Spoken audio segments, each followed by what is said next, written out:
Olá, pessoas, Pai do Senhor, bom dia.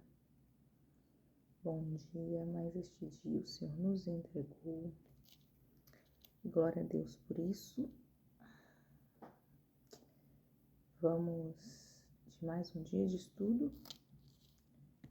Hoje, nosso desafio de leitura bíblica, 365 dias da Bíblia. Leitura completa em 365 dias. Hoje com Êxodo, capítulo 27 e 28 e Mateus 21, do 1 ao 22. Amém? Vamos orar? A gente começar? Bora lá. Senhor Deus soberano, Tu és santo, Pai, e não há nenhum outro igual a Ti. E a Ti nós entregamos, Pai, esse momento em que nós buscaremos a Tua palavra e o Senhor mais uma vez mostrará os Seus ensinamentos diante de nós. Nós pedimos que o Senhor realmente esteja conosco, nos auxiliando aqui nesse momento. Agradecemos por tudo, por mais esta manhã. Em nome de Jesus. Amém. Amém. Êxodo, capítulo de número 27, a palavra vai dizer assim: farás também o altar de madeira, de acácia. Deixa eu só voltar aqui.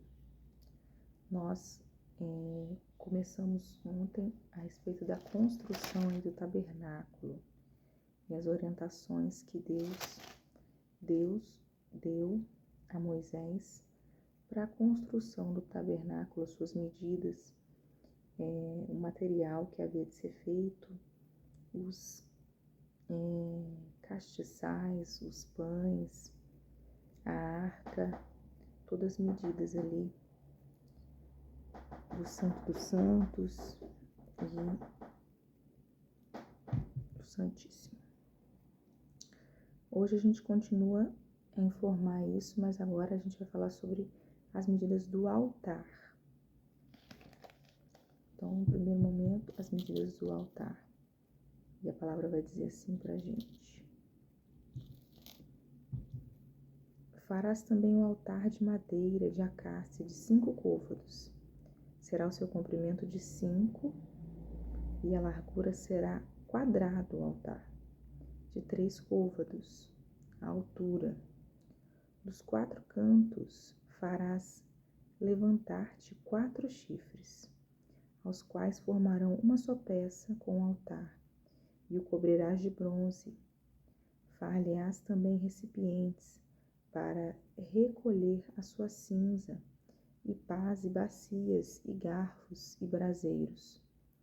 Todos esses utensílios farás de bronze. Far-lhe-ás também uma grelha de bronze, em forma de rede, a qual farás 4 argolas de metal, nos seus 4 cantos. E as porás dentro do rebordo do altar, para debaixo da madeira, que a rede chegue até o meio do altar. Farás também varais para o altar, varais de madeira de acácia, e os cobrirás de bronze. Os varais se meterão nas argolas de um e de outro lado do altar, quando for levado. Oco e de tábuas o farás, como te mostrou no monte, assim farão.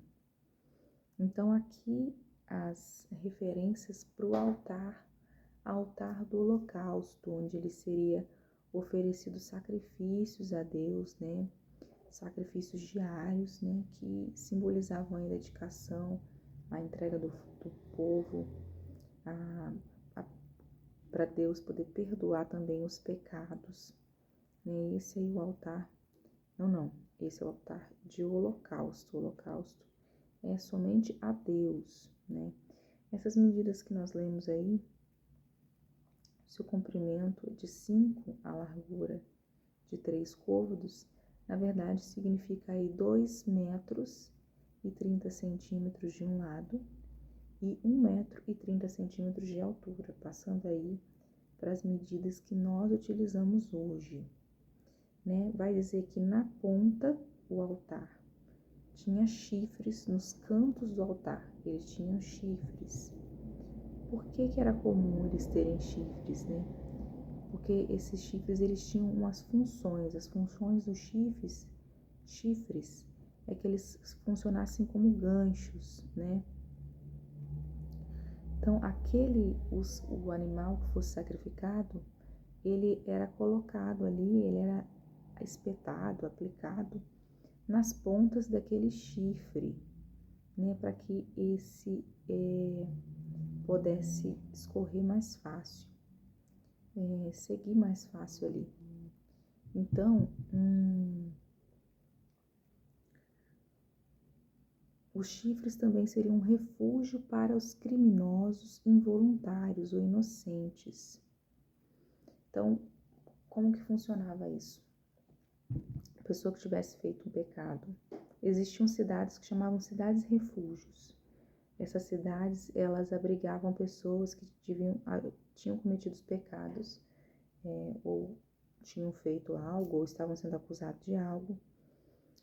E as pessoas poderiam se abrigar ali até a ira de quem ela fez mal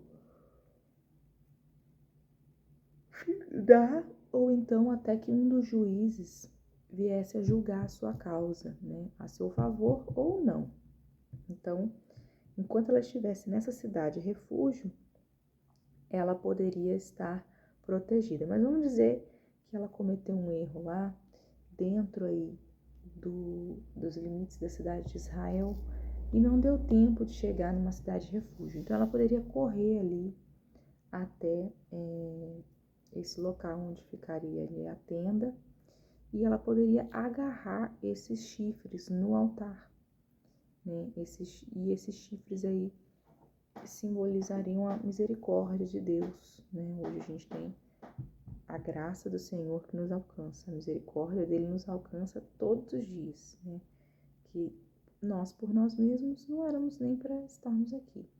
Mas, se naquela época não tinha essa questão do Espírito Santo intercedendo por nós nesse primeiro momento, então a pessoa poderia pedir um socorro, pedir um auxílio aí, segurando aí um desses chifres que estava aí, um desses 4,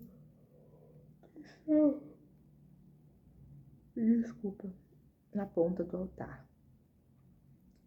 O verso 3 vai dizer também que haveriam recipientes ali, né?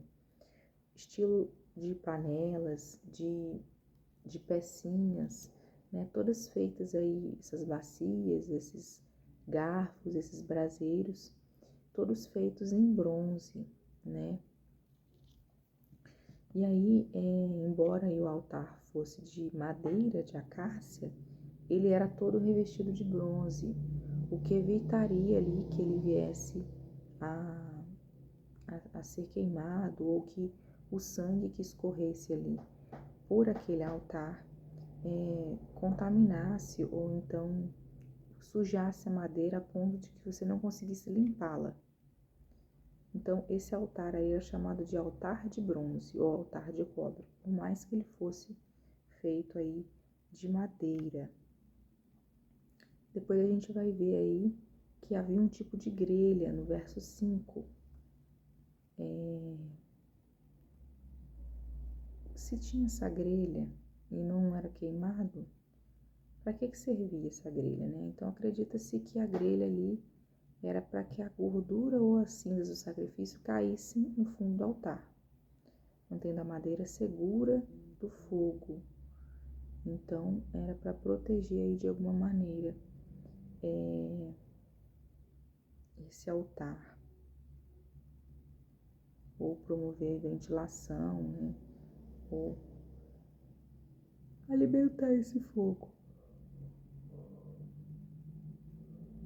A gente vai ver também que havia vários varais no verso 6 e argolas, porque para que esse altar pudesse ser movimentado. visto que eles eram nômades, tinha que ter essa possibilidade de locomoção dessa caixa de madeira, né, desse retângulo aí, que era o altar do holocausto. E agora o pátio do tabernáculo.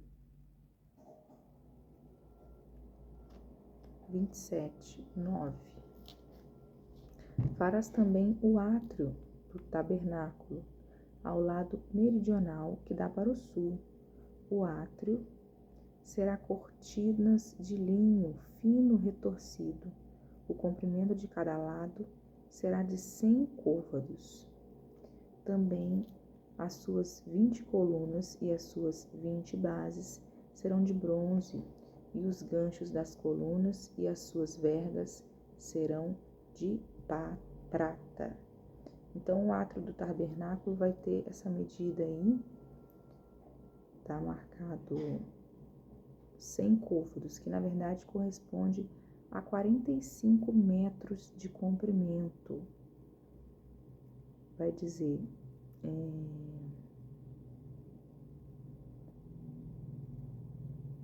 45 metros de comprimento e 22,5 de largura. Então, bem grande aí, né? Para que todo mundo pudesse entrar e tivesse acesso àquele local, pudesse fazer as suas orações, pudesse se encontrar ali, toda aquela comunidade, né? Era como se fosse o centro ali da igreja que a gente tem hoje. E vai falar que tinham vários tecidos ali presos nas colunas, né, nos postes do pátio, que faziam tipo uma barreira protetora, uma separação entre o sagrado e o terreno. Todos os materiais eram de cobre. Quer ver? Vamos continuar aqui. Onde eu parei? A coluna de bronze, os ganchos das colunas vergas serão de pratas.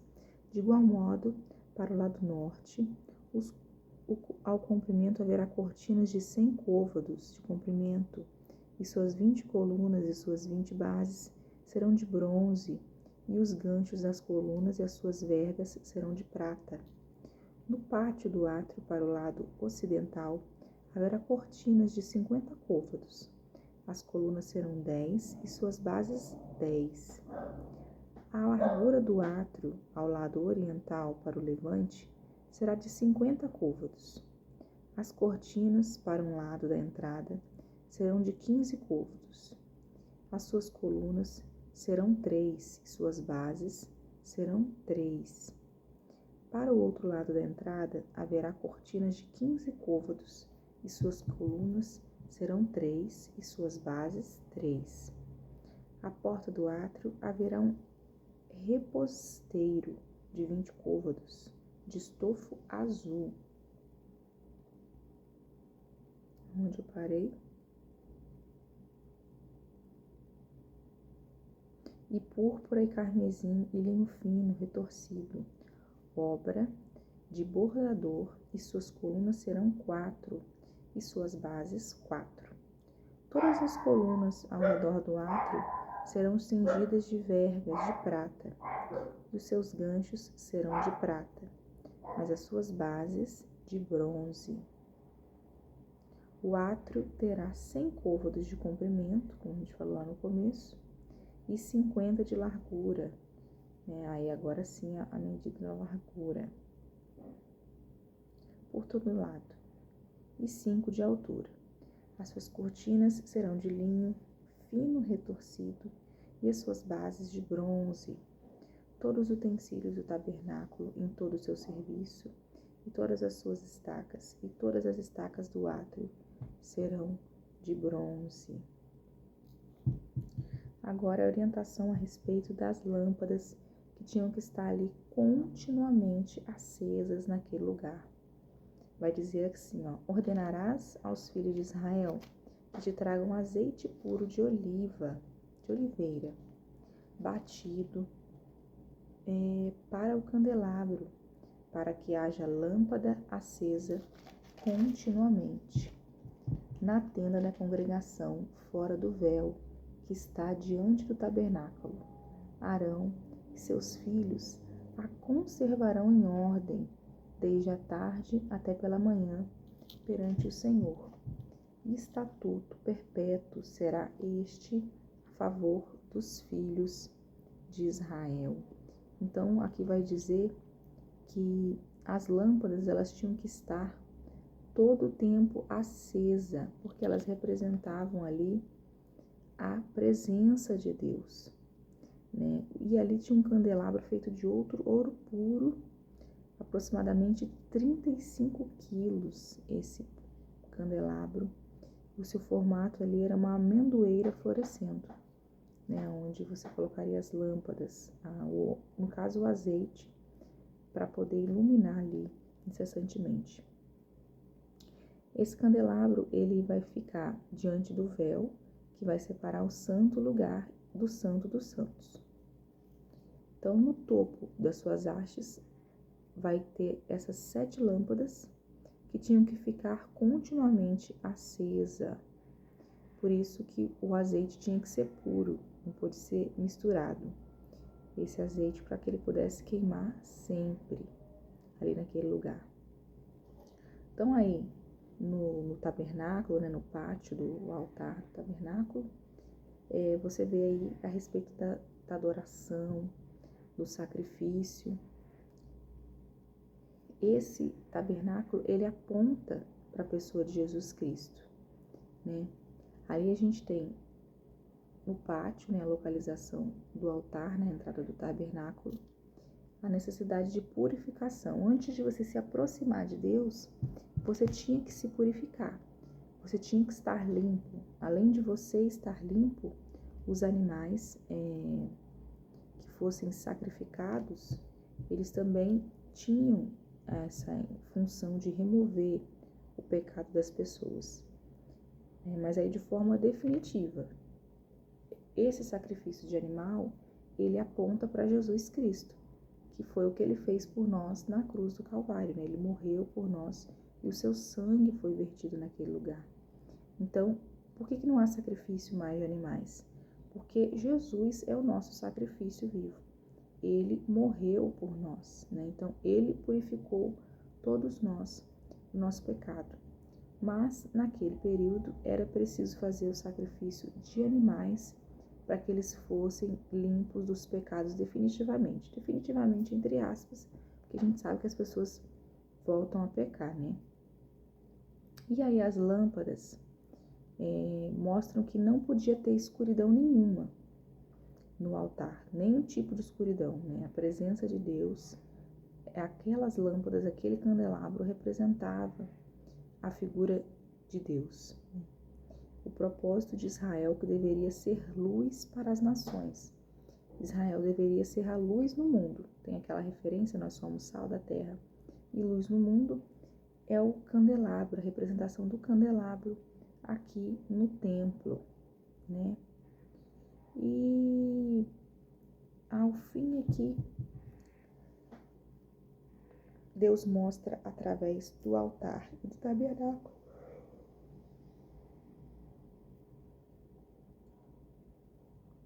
de uma maneira muito mais privilegiada e superior, que hoje nós temos Jesus Cristo, o nosso mediador. Então é Ele quem é o nosso sacrifício. Então nós não transitamos mais entre o altar e o tabernáculo. Ele é o nosso mediador. Ele foi o nosso sacrifício. Então nós não temos mais esses dois ambientes, por conta que Ele é o sacrifício vivo. Êxodo capítulo 28 vai falar aí a respeito dos filhos de Arão e o próprio Arão aí, que vão ser designados a uma atividade fixa, que é o sacerdócio ali naquele local. Família de sacerdotes. Vai dizer: faze também vir para junto de ti Arão, teu irmão, e seus filhos com ele, dentre os filhos de Israel, para me oficiarem como sacerdote, a saber, Arão e seus filhos, Nadab, Abiú, Eleazer e Itamar. Lembra que a gente viu que eles ficaram ao cume do monte ali, aguardando Moisés retornar? Eles agora se tornariam oficialmente sacerdotes. Eles teriam ali ornamentos, eles seriam identificados, seriam consagrados para sacerdote, né? E a família de Arão vai ser designada, como eu falei, para linhagem sacerdotal. Cada um dos teus filhos, eles vão descender aí para dar continuidade aos sacerdotes de Israel, né? Vai ter uma continuidade. A descendência genealógica ali de Arão vai ter que dar continuidade a isso. Contudo, a gente vai ter aí lá na frente, na palavra de Deus, uma tragédia que vai envolver aí Nadab e Abiú, que vão oferecer fogo estranho, né? Mas aí a gente vai ver isso mais lá na frente, lá em Levítico. Mas o altar, ele é a presença de Deus. Tem que ter respeito no altar do Senhor. E ali, naquela situação em si, não houve. Eles ofereceram um fogo que não era o fogo de Deus, né? Um fogo estranho. E aí, serve de advertência para cada um de nós, né? Nós devemos realmente ficar ligados na santidade que é requerida como cada um de nós para sermos sacerdotes. Não é brincadeira, altar não é brincadeira. O verso 2 vai dizer assim, farás vestes sagradas para Arão, teu irmão, para glória e ornamento. Então, ele vai ter vestes de sumo sacerdote. Quando fala assim que essas vestes são para glória e ornamento, fala um propósito duplo, que refere-se à majestade divina e a embelezar o sacerdócio, o ofício do sacerdócio mesmo. Já que ele tinha uma função especial, as roupas deles também tinham que ser especiais. A gente não fala que quando a gente vai ao domingo à igreja, a gente põe a nossa melhor roupa e vai encontrar com o nosso Deus. Assim era o sacerdote, ele estava ali servindo, ele estava no ofício de sacerdote no meio do povo. Ele tinha um cargo importante diante das pessoas. Então, as vestes não podiam ser roupas comuns, roupas do dia a dia, roupas de trabalho ou roupas de guerra. Tinham que ser vestes sagradas, que tinham essa representação ali para o povo. O verso 3 diz assim, falarás também a todos os homens hábeis, a quem enchi do espírito de sabedoria, que façam vestes para Arão, para consagrá-lo, para que me ministre o ofício sacerdotal.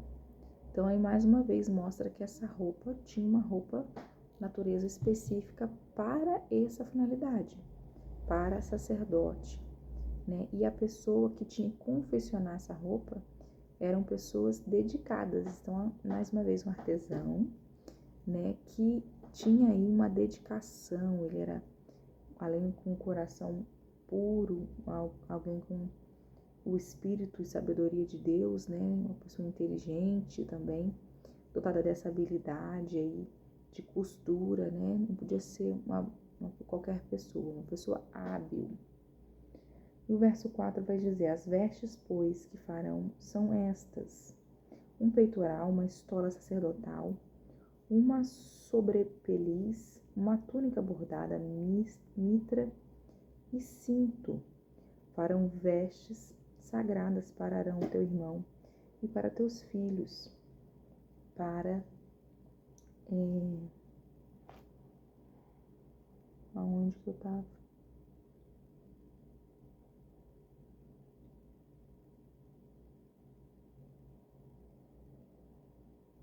Para me oficiarem como sacerdote. Então, as vestes sacerdotais eram complexas, né? Elas tinham aí Elas eram adornadas, elas tinham um peitoral. Vou colocar depois um link para você estar vendo. Tinha a mitra, que a mitra ali é uma túnica, é um turbante para ser colocado aí na cabeça. Um cinto com vários detalhes aí que representavam o sacerdócio, né? A estola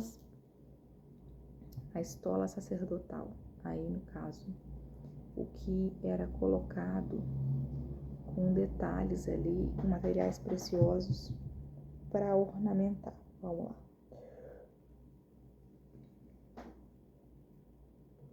Trabalhou ouro, estofo azul, púrpura, carmesim e linho fino.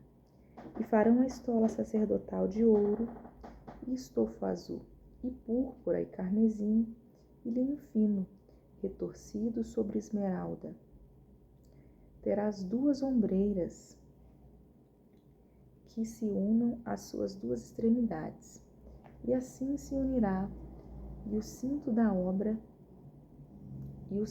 de obra esmeralda, que estará sobre a estola sacerdotal.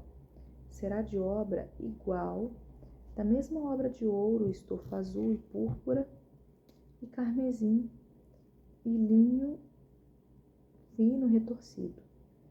Tomarás 2 pedras de ônix e gravarás nelas os nomes dos filhos de Israel. 6 dos seus nomes numa pedra e os outros 6 em outra pedra, segundo a ordem do seu nascimento, conforme a obra do lapidador. De sinete gravarás as 2 pedras, com os nomes dos filhos de Israel, engastadas ao redor de ouro as farás. E porás as 2 pedras na ombreira da estola sacerdotal, por pedras de memória dos filhos de Israel. E Arão levarás os seus nomes sobre ambos os seus ombros, para memória diante do Senhor. Farás também engastes de ouro, e 2 correntes de ouro puro, obra de fieira, as farás, e as correntes de fieiras prenderás dos engastes. Então, assim, essa estola, esse material, né, tinha 2 ombreiras, era colocado aqui, com correntes de ouro, engatadas com 2 pedras. E ficava preso à frente aqui as estolas sacerdotais. E aí, 2 pedras com os nomes gravados aí, os nomes dos filhos de Israel. Essas pedras, provavelmente aí eram pedras preciosas, tá? Não era qualquer pedra aí colocada, não. Então fala que tinha ali o nome das tribos de Israel sobre os ombros, nas vestes sacerdotais. Ali, a responsabilidade do sumo sacerdote era levar diante do povo todas essas pessoas, todos esses descendentes. Então, era tipo um avental, tipo um colete que era colocado à frente aí, simbolizando aí, apontando para a intercessão do sacerdote. Ele quem representava aí todo o povo, né? O peitoral do juízo. Aqui na sequência, a gente vai confeccionar o peitoral do juízo. Vai dizer assim: farás também o peitoral do juízo de obra esmeralda, conforme a obra da estola sacerdotal. E farás de ouro, estofo azul e púrpura e carmesim, e linho fino retorcido farás. Quadrado e duplo será de 1 palmo o seu comprimento, e de 1 palmo a sua largura. Colocarás nele engaste de pedra com 4 ordens de pedra, e a ordem do sárdio, topázio e carbúnculo será a primeira ordem. Segunda ordem será de esmeralda, safira e diamante.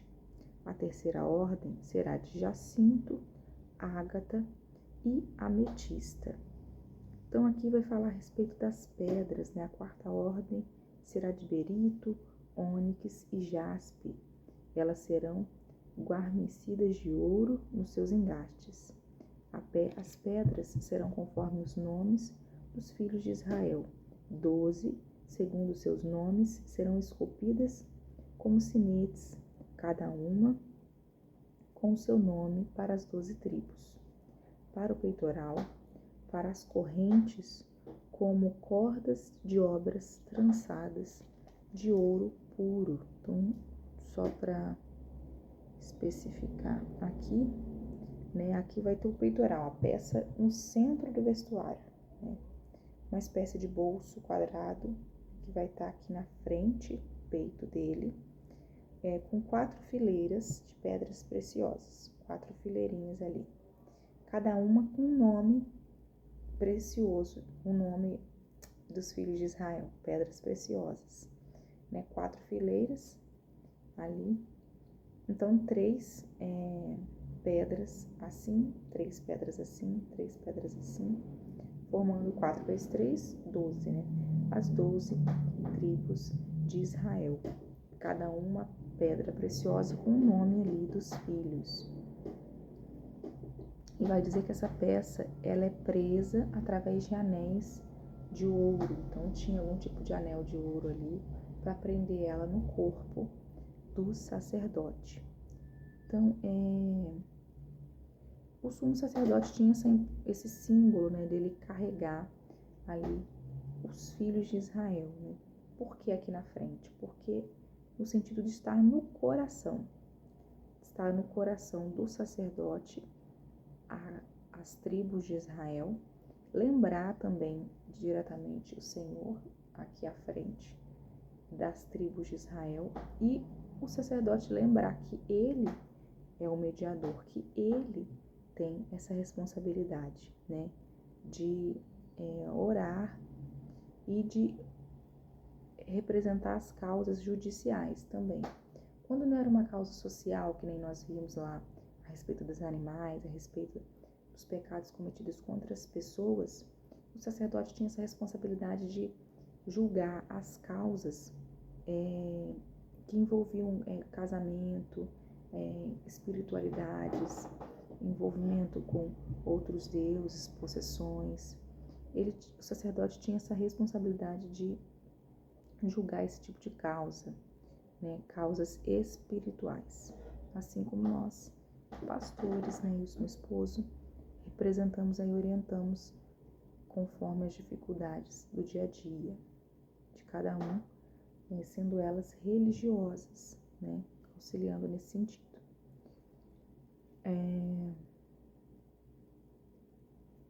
Falei das argolas, né? Vai dizer, então meterás as 2 correntes de ouro e as 2 argolas na extremidade do peitoral, na ponta. As 2 pontas das correntes prenderá nos 2 engates e as porás nas ombreiras da estola sacerdotal na frente. Farás também 2 argolas de ouro e as porás às 2 extremidades no peitoral da sua orla interior junto à estola sacerdotal. Farás também 2 argolas de ouro e as porás nas 2 ombreiras da estola sacerdotal, abaixo na frente dele, perto da sua juntura, sobre o cinto da obra esmeralda da estola sacerdotal, e ligarão o peitoral com as suas argolas, as argolas da estola sacerdotal, por cima, com uma fita azul, para que esteja sobre o cinto da estola sacerdotal, e nunca o peitoral se separará da estola sacerdotal. Né? Então, todos presos aí, uma peça que ficava presa à estola por anéis de ouro. 29. Vai dizer, assim Arão levará os nomes dos filhos de Israel no peitoral do juízo, sobre o seu coração, quando entrar no santuário, para memória diante do Senhor continuamente. Né? Então, aí, como eu falei, ele carregava no peito aí o nome dessas pessoas, porque ele é quem era o mediador. E ele tinha essa função aí de discernimento divino, né, de interpretar essas questões. verso 30 vai dizer: também porás no peitoral do juízo o Urim e o Tumim, para que estejam sobre o coração de Arão, quando entrar perante o Senhor. Assim Arão levará o juízo dos filhos de Israel sobre o seu coração, diante do Senhor continuamente. Farás também o sobrepeliz de estola sacerdotal, todo o seu estofo azul. Primeiro aqui vai falar que dentro do peitoral sacerdotal aqui, dessa espécie de bolso, eram guardados o Urim e o Tumim. Urim e o Tumim eram pedras, né, que ajudavam a discernir a vontade de Deus, né? Que como assim, pastora, pedra? Né? Então, realmente era isso. Coisas que eles não tinham muita certeza do que decisão tomar, decisões que parecessem difíceis, coisas encobertas. Deuteronômio fala isso, né? Fala sobre isso. Era usado o Urim e o Tumim, normalmente para ajudar a descrever a existência dessas coisas. Deixa eu achar aqui, peraí. Então, aqui só para você entender. Em primeiro lugar, Urim e Tumim, a gente quer descobrir a vontade de Deus. Não tem como a gente descobrir o que Deus está pensando, né? O homem não descobre nada acerca de Deus. Ele apenas recebe o que o próprio Deus resolveu revelar para si. Então, o correto é falar entender a vontade de Deus. Não tem como você descobrir a vontade de Deus, mas procurar entendê-la, né? Como essa vontade é colocado para cada um de nós.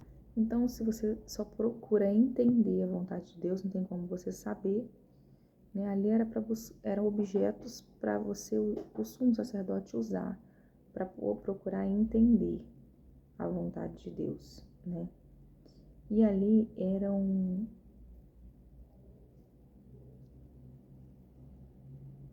pedras, né?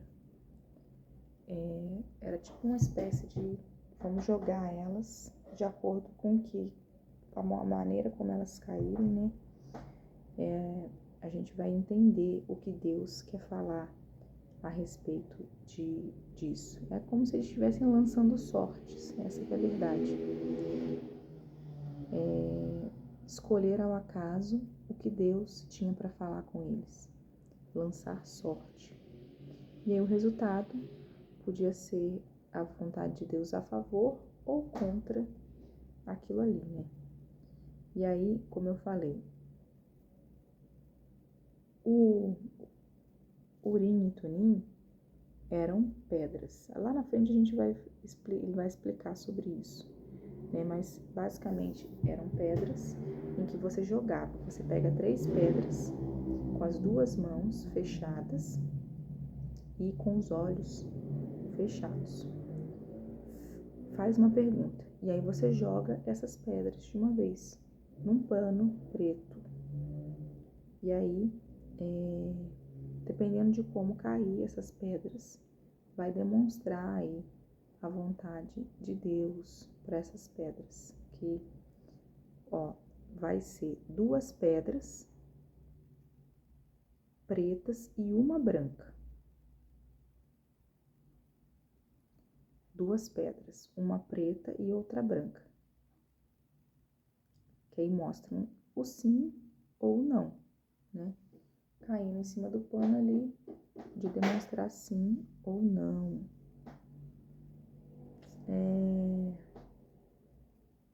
Bora continuar. Um pouquinho complexo nessa parte aí, mas nem tudo eles tinham as respostas de Deus, então algumas coisas eles procuravam essa orientação nesse sentido. Parei no 31, Farás também a sobreporiz da estola sacerdotal sobre o estofo sacerdotal. Aqui vai falar a respeito do manto e da túnica, o ouvido tá doendo, do sacerdote. Vai dizer então aí. No meio dela haverá uma abertura para a cabeça. Será debruada essa abertura como a abertura de uma saia de malha, para que não se rompa. Em toda a orla da sobrepeliz porás romãs de estofo azul e púrpura e carmesim e campainha de ouro em meio delas. Olha só que engraçado, né? Às vezes a gente vai no culto, a gente fica preocupado com barulho. A gente não pode fazer barulho, a gente tem que ficar em silêncio, né, para ouvir Deus, né? Não pode atrapalhar as outras pessoas. Mas os sacerdotes, pelo contrário de não fazer barulho, eles tinham vestes que nas pontas delas, elas tinham uma espécie de sinos, né? Sinos nas beiradinhas, nas bainhas das roupas. E esse sino mostrava, ele servia para que o sacerdote não aparecesse na presença de Deus sem aviso prévio, que ele poderia não ser bem-vindo ali naquele momento, naquele instante. Então, o próprio Deus sabia que ele estava chegando e as próprias pessoas que estavam do lado de fora sabiam que o sacerdote estava vivo, porque somente o sacerdote podia entrar no Santo dos Santos. Então, tinha que saber, né, que ele era colocado lá dentro com uma corda amarrada aos pés, né, na canelinha ali, porque se acontecesse alguma coisa, se o sacerdote estivesse em pecado, ele era consumido pelo fogo de Deus, né, pela presença de Deus. Deus, ele tirava a vida dele.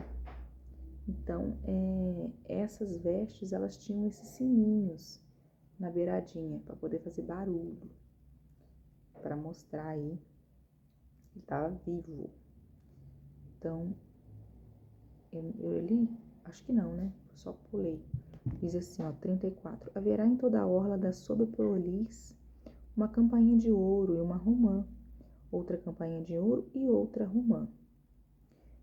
Esta sobrepeliz estará sobre Arão quando ministrar, para que se ouça o seu sonido quando entrar no santuário diante do Senhor e quando sair, e isso para que não morra, né? Justamente aí o que eu acabei de falar com vocês, né? As campainhas demonstravam que Deus estava ali, presente no altar. O povo escutava também e eles eram poupados, né? Se estivessem ok, né? Tudo ok. Senão, poderia acontecer como aconteceu lá com os 2 filhos de Arão, né? Que a gente comentou anteriormente, né? Ofereceram fogo estranho. Foram consumidos. O Senhor ordenou a Moisés que fosse colocada a mitra sacerdotal. O que é isso? É uma lâmina de ouro puro com a descrição santidade de Yahvé, né? Ressalta a separação requerida do sacerdote. Então, esse ornamento aí reafirma a consagração do sacerdote, representa aí de maneira santa o povo de Israel. Por último aí, a gente vai ver a confecção das túnicas, dos cintos, das tiaras do sumo sacerdote. Vamos continuar. Farás também uma lâmina de ouro, que eu acabei de ler, né? Escrito santidade ao Senhor, santidade ao Yahvé, que está escrito na verdade. Vai explicar a respeito disso. Tecerás quadriculada túnica de linho fino e farás uma mitra de ouro, como eu falei, uma túnica aí por um artesão específico para isso. E ao fim aqui vai dizer, para os filhos de Arão farás túnicas e cintos e tiaras, faloás para a glória e ornamentos. Com isto vestirás Arão teu irmão, bem como os teus filhos, e os ungirás e consagrarás e santificarás, para que me oficiem como sacerdote. Faze-lhes também calções de linho para cobrirem a pele nua. Irão da cintura até as coxas, e estarão sobre Arão e sobre os seus filhos. Então, entrarem na tenda da congregação, ou quando se chegarem ao altar para ministrar no santuário, para que não levem iniquidade e morram. Isto será estatuto perpétuo para com eles. Então, os filhos aí de Arão, o próprio Arão, né, estando ali, eles tinham que estar calçados também, com calças, com túnicas, né, calções de linho. Então não era simplesmente uma saia com tudo solto lá, não. Tinha uma calça também para ser vestida, né, para que não houvesse aí imoralidade diante dos rituais, né? Por quê? Porque nos rituais pagãos tinha essa questão da nudez, essa questão de oferecer com a sexualidade, com o próprio ato sexual em si, né? Então ali não podia haver, as pessoas não podiam estar despidas diante do Senhor, né? Tinha toda essa questão da vestimenta e santidade, porque afinal de contas ele era um intercessor de Deus. Por isso é preciso que a gente também vigie as nossas vestes quando nós estamos diante de Deus, né? Porque você é povo escolhido, separado de Deus, sacerdócio santo, sacerdócio real. Então nós também temos que estar com a pureza, com dignidade e com santidade quando nos apresentamos diante de Deus, servindo a Ele aí no altar, né? Os levitas, os pastores têm que estar bem ornamentados e com decência. Vamos agora para Mateus capítulo 21, do 1 ao 22.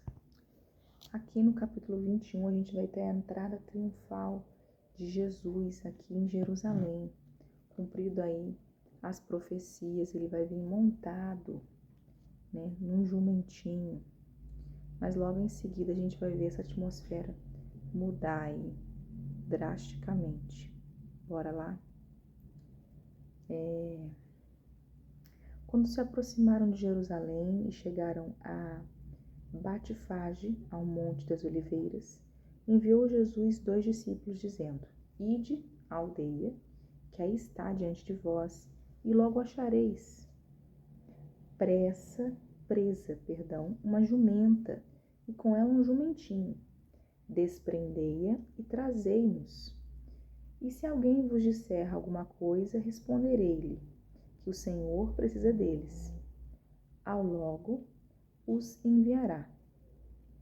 Ora, isso aconteceu para se cumprir o que foi dito por intermédio de profeta.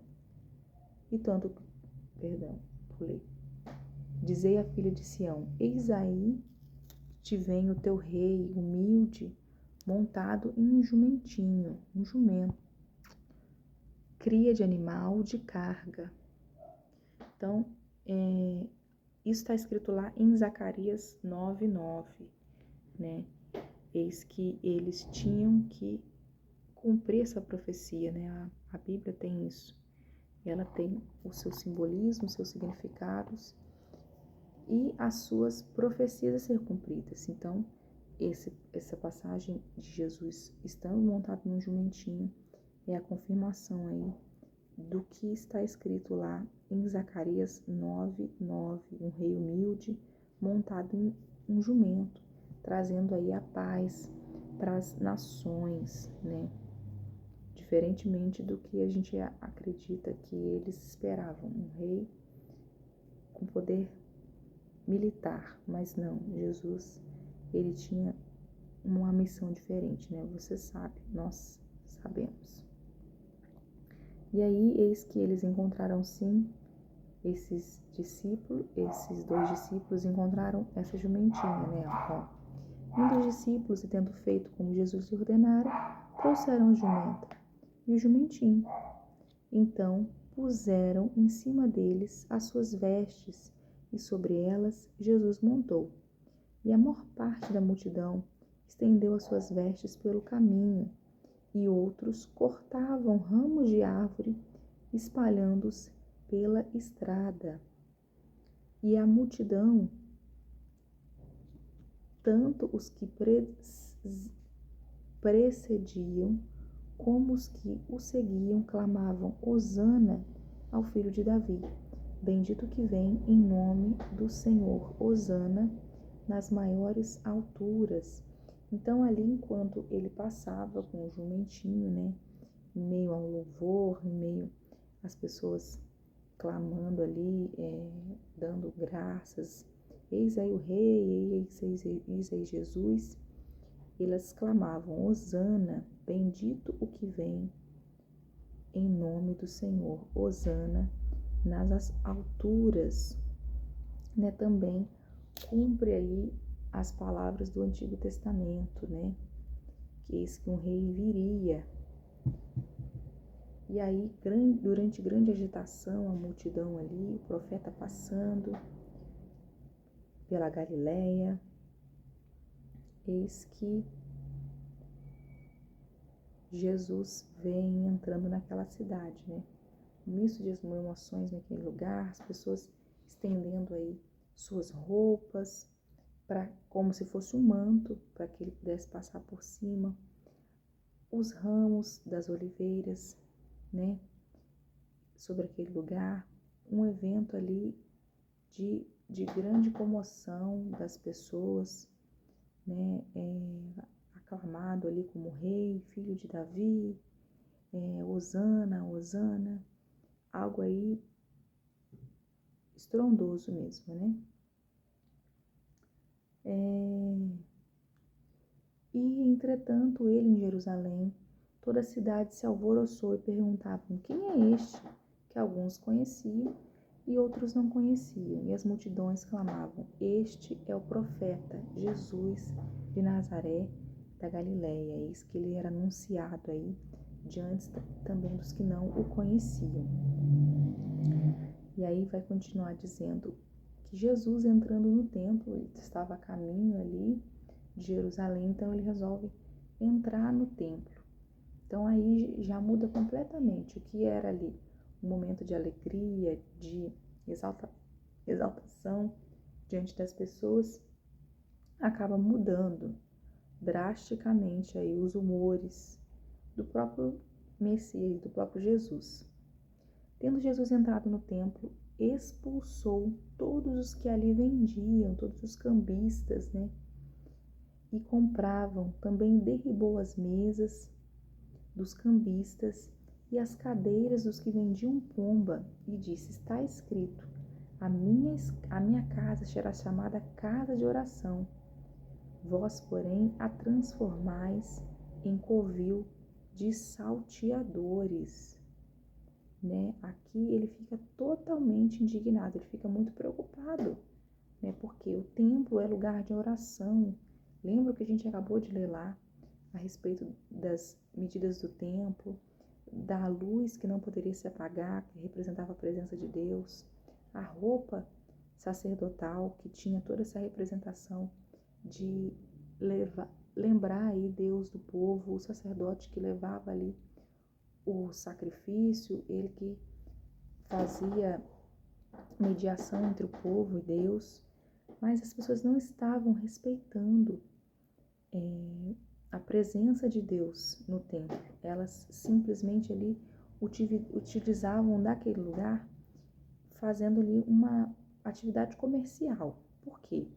Porque o sacrifício, ele exigia a morte de um animal, né? E esses cambistas, eles vendiam ali esses animais para que eles pudessem ser sacrificados. Né? Então ali começou a virar uma espécie de prática. Os cambistas, o que é um cambista? É quem faz a troca do dinheiro. Né? Às vezes você está vindo de outra cidade, você não tem a moeda ali de Jerusalém, então é necessário trocar esse dinheiro. Então ali começou a se desviar a atenção do verdadeiro propósito. As pessoas estavam ali, esses cambistas, né, estavam ali com outro propósito, né, que era explorar ali os adoradores, ganhar dinheiro em cima dos mais pobres, né? Os preços provavelmente também estavam mais caros, porque você estava diretamente ali de boca com o templo, né? Então, se você já veio com a sua oferta separada, que era o correto, você cuidar do seu animal, você ter um vínculo, ter um apego a esse animal, demonstraria cuidado, né? Mas não, as pessoas estavam aproveitando.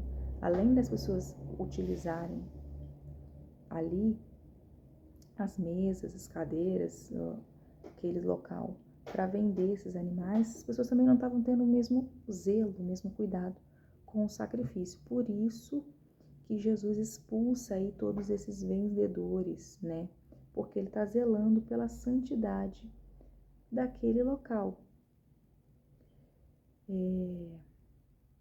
Vai dizer assim: a minha casa será chamada casa de oração, vós, porém, a transformeis em covil de salteadores, né? Tirando aí a pureza de Deus, né?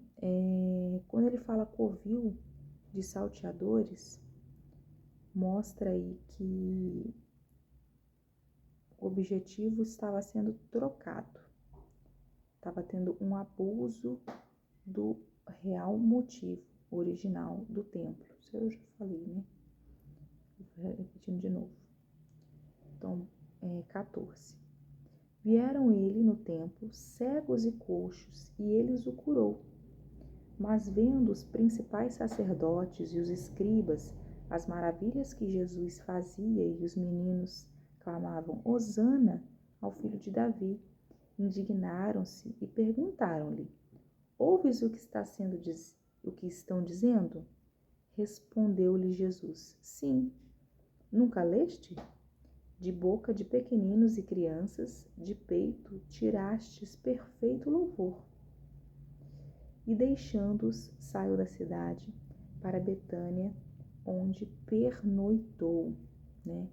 Aqui mostra que realmente ele era o Filho de Deus. Depois de ele expulsar esses comerciantes, ele começou a fazer milagres, ele começou a curar cegos e coxos. Mostra aí realmente o poder de Deus como Filho de Deus naquele lugar. E aí depois disso, a gente vê aí uma espécie de ciúmes dos sacerdotes, né, das pessoas que tinham autoridade religiosa naquele lugar, vindo que ele estava ali fazendo milagres e as pessoas chamando ele de filho de Davi, né? Ele fala: ué, você está ouvindo o que eles estão falando? Você não acha que isso aí é uma heresia? Né? As pessoas chegam para Jesus e comentam isso. E aí Jesus fala: não, Deus tem o perfeito louvor pela voz das crianças, enfatizando que não, eu realmente sou o Messias e eles estão me adorando, estão me exaltando. Verso 18, a gente vai até o 22. Diz assim: cedo de manhã, ao voltar para a cidade, teve fome e, vendo uma figueira à beira do caminho, aproximou-se dela e, tendo achado senão folhas, disse-lhe: nunca mais nasça fruto de ti. E a figueira secou imediatamente. Essa passagem aqui é muito intrigante, né, a respeito disso. Por quê? Porque não era a época de figueira. Como é que aquela figueira tinha que dar figos, né? E aí mostra que você tem que dar frutos, independente da época, independente do momento. Essa figueira somos nós, né? Representa nós. Então, ele vai explicar. Vamos lá. Jesus, porém, lhes respondeu: em verdade vos digo. Vendo isso, os discípulos admiraram-se, 20, exclamaram: como secou depressa a figueira? Jesus respondeu: Porém lhes respondeu: Em verdade vos digo, que se tiverdes fé, e não duvidardes, não somente fareis o que foi feito à figueira, mas até mesmo, se este monte disseste, erga-te e lança-te no mar, tal sucederá. E tudo quanto pedirdes em oração, crendo, recebereis. Então aqui, Deus mostra que é necessário sim ter frutos, né? A figueira, ela não tinha frutos naquele momento. E aqui a figueira representa o povo de Israel, né? Naquele instante eles estavam com uma frieza espiritual, né? Então aqui ele enfatiza, sim, é necessário ter frutos, frutos espirituais, frutos também de pessoas também, né? Fruto também são pessoas. E aí quando ele fala a respeito da oração, mostra aí que para você dar frutos, você tem que ter uma confiança em Deus, né? Uma confiança inabalável, que você vai poder agir, que você vai produzir resultados, né? Ele fala, você vai poder lançar um monte de um lugar para o outro, você vai dizer ao mar, e ele também vai fazer tudo isso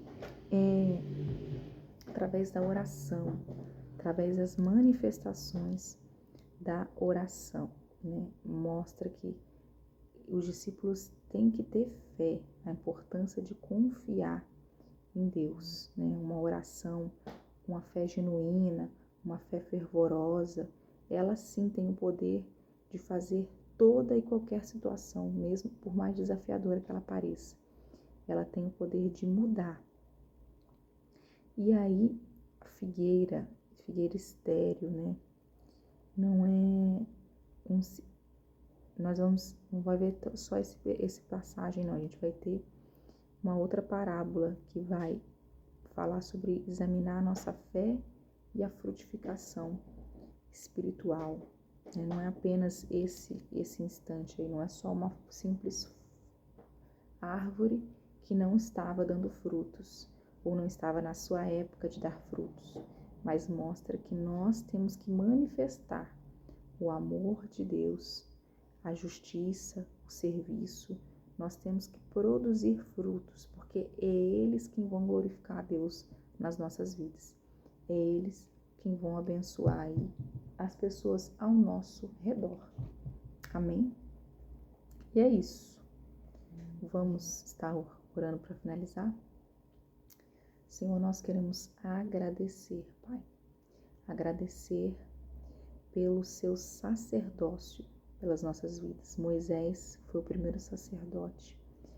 Arão, que era quem intercedia pelo povo, tinha essa missão, né, de carregar as tribos no seu peito, relembrar a ti, né, ser um memorial ali, que o Senhor não esquecesse das 12 tribos, quando ele carregava ali na estola sacerdotal. Mas mais do que isso, nós somos a representatividade das tribos de Israel.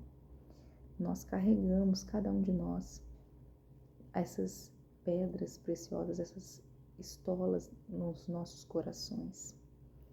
E é de suma importância reconhecermos que o Senhor veio para conosco, o Senhor se despiu de sua glória, veio como homem, morreu por nós na cruz. E mais que isso, o Senhor nos ensinou, através da palavra, através das parábolas, quanto nós devemos estar ligados em Ti, para fazermos as mesmas maravilhas que o Senhor disse que nós poderíamos fazer, para que nós possamos não ser meros cristãos vazios, mas que é necessário dar frutos. Nós somos medidos pelo fruto a qual nós damos. E que assim seja, que nós possamos não ser como essa figueira, mas dar frutos no tempo certo. E com a nossa oração, mover montanhas. Com a fé inabalável, mover montanhas. Amém? Amém. E é isso. Finalizamos aí mais uma leitura bíblica. e espero você aí amanhã para mais um dia. Amém.